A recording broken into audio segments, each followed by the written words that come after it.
Grabe, unti-unti na nga gumaganda itong bahay simula nung nalagyan namin ng kulay at nalagyan ng mga pailaw.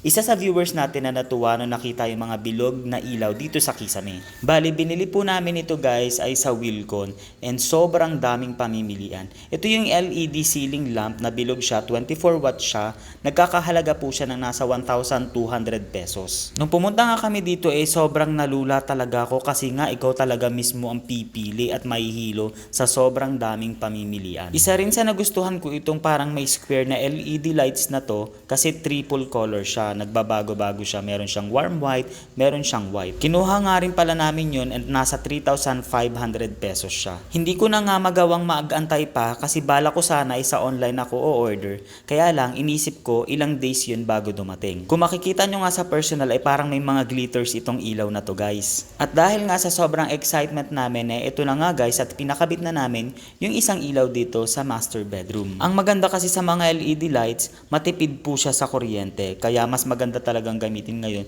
yung mga LED. At heto na nga yung before and after nung ginawa na ang kisame, ang pintura ng mga walls at kisame, pati na rin ang tiles. At para naman sa gastos guys, kung mapapanood yung mga nakalipas kong video, yung nasa kisame guys nasa 40,000 pesos, pintura guys nasa 45,000 pesos, ang tiles naman nasa 30,000 pesos. Kaya naman overall, more or less, gumastos po kami na nasa 120,000 pesos para dito sa overall making ng master bedroom. Alam ko rin na marami pang dapat gawin dito sa dream house guys and natutuwa po ako dahil dun sa mga viewers natin na talagang sumusubaybay po sila. Simula nung drawing, simula nung naghukay pa lang, hanggang sa unti-unti na pong nabuo itong bahay. At sana dahil dun guys ay na-inspire kayo at marami ako nabibigay na tips sa inyo at kung may plano man kayo na magpagawa ng bahay, kahit papano, mas mapaghahandaan nyo po yun guys. Dito kasi sa dream house namin guys, pautay-utay lang talaga. Ang panalangin ko talaga noon kay God, sana mabuo namin siya.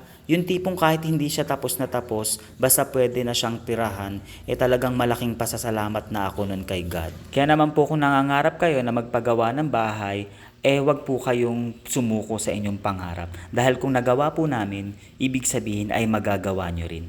Kaya naman magkita-kita po tayo sa susunod na video. Thank you so much for watching. Bye!